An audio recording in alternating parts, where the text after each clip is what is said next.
ನಮಸ್ಕಾರ. ಕೋಕೋ ದೇಮೆರ್ ವಿಶ್ವದ ಅತಿ ದೊಡ್ಡ ಹಾಗೂ ಭಾರವಾದ ಬೀಜವನ್ನು ಉತ್ಪತ್ತಿ ಮಾಡುವಂತಹ ತಾಳೆ ಪ್ರಭೇದಕ್ಕೆ ಸೇರಿದಂತಹ ಒಂದು ಮರ. ಈ ಕೋಕೋ ದೇಮೆರ್ ಅನ್ನು ನಾವು ಈಸ್ಟ್ ಆಫ್ರಿಕಾದ ಸೀಶೆಲ್ಸ್ ನಲ್ಲಿರುವಂತಹ ಪ್ರೆಸ್ಲಿನ್ ಮತ್ತೆ ಕ್ಯೂರಿಯಸ್ ದ್ವೀಪಗಳಲ್ಲಿ ಹಾಗೂ ಅಲ್ಲಿರುವಂತಹ ವಾಲಿ ದಿ ಮೇ ಎಂಬ ರಾಷ್ಟ್ರೀಯ ಉದ್ಯಾನವನಗಳಲ್ಲಿ ನೋಡಬಹುದು. ಕೋಕೋ ದೇಮೆರ್ ಅಂದ್ರೆ ಸಿ ಕೋಕೋನಟ್. ಇದನ್ನ ಅಲ್ಲಿ ಡಬಲ್ ಕೋಕೋನಟ್ ಮತ್ತೆ ಬಟ್ನಟ್ ಅಂತಾನು ಕರೀತಾರೆ. ಹಿಂದೆ ಜನ ಇವುಗಳನ್ನು ಸಮುದ್ರದ ನೀರಿನಲ್ಲಿ ತೇಲಿ ಬರುತ್ತಿದ್ದಾಗ ನೋಡಿ ಇದು ಒಂದು ಅಂಡರ್ ವಾಟರ್ ಪ್ಲಾಂಟ್ ಅಂತ ಅಂದ್ಕೊಂಡು ಕೋಕೋ ದೇಮೆರ್ ಅಂದ್ರೆ ಸಿ ಕೋಕೋನಟ್ ಅಂತ ಹೆಸರಿಟ್ರು. ಇದರ ಸೈಂಟಿಫಿಕ್ ನೇಮ್ ಲೊಡೋಶಿಯಾ ಮಾಲ್ಡವಿಕಾ ಅಂತ. ಹಿಂದೆ ಇವು ಮಾಲ್ಡೀವ್ಸ್ ನಲ್ಲಿ ಬೆಳೆಯುತ್ತೆ ಅಂತ ಅನ್ಕೊಂಡಿದ್ರು, ಆದ್ದರಿಂದ ಈ ಹೆಸರನ್ನ ಇಡಲಾಯಿತು. ಆದರೆ ಇದು ತಪ್ಪು. ಇದು ಬೆಳೆಯುವುದು ಸೀಶೆಲ್ಸ್ ಅಲ್ಲಿ ಮಾತ್ರ. ಅದು 18ನೇ ಶತಮಾನದ ಮಧ್ಯಭಾಗದಲ್ಲಿ ಗೊತ್ತಾಯಿತು.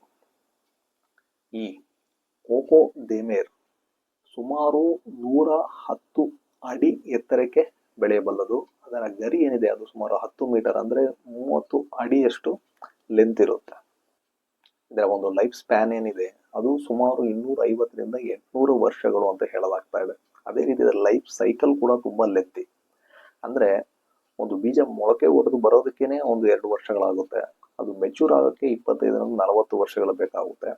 ಅದು ಹಣ್ಣಾಗೋದಕ್ಕೆ ಸುಮಾರು 8ರಿಂದ 10 ವರ್ಷಗಳು ಬೇಕಾಗುತ್ತೆ ಅಂತ ಹೇಳಲಾಗ್ತಾ ಇದೆ. ನಾನು ಮೊದಲೇ ಹೇಳಿದಾಗೆ ಇದು ಒಂದು ವಿಶ್ವದ ಅತಿ ದೊಡ್ಡ ಮತ್ತು ಭಾರವಾದಂತಹ ಬೀಜ ಅಂತ ಹೇಳಿದೆ. ಒಂದು ರೇರ್ ಪ್ಲಾಂಟ್ ಆಗಿರೋದ್ರಿಂದ ಮತ್ತೆ ಸೀಶೆಲ್ಸ್ ಅಲ್ಲಿ ಮಾತ್ರ ಬೆಳೆಯೋದ್ರಿಂದ ಈ ಬೀಜದ ಬೆಲೆ ಏನಿದೆ ಅದು ತುಂಬಾ ದುಬಾರಿಯಾಗಿದೆ. ಅಂದ್ರೆ ಸುಮಾರು 50ರಿಂದ 80 ಸಾವಿರ ಆಗುತ್ತೆ ಒಂದು ಬೀಜಕ್ಕೆ. ಈಗ ಈ ಕೋಕೋ ದೇಮೆರ್ ಏನಿದೆ ಅದು ಒಂದು ಎಂಡೇಂಜರ್ಡ್ ಪ್ಲಾಂಟ್ ಆಗಿದೆ. ಆದ್ದರಿಂದ ಅದನ್ನ ಪ್ರೊಟೆಕ್ಟ್ ಮಾಡೋದಕ್ಕೆ ಗವರ್ಮೆಂಟ್ ಬೇರೆ ಬೇರೆ ಮೆಜರ್ಸ್ ತಗೊಳ್ತಾ ಬರ್ತಾ ಇದೆ.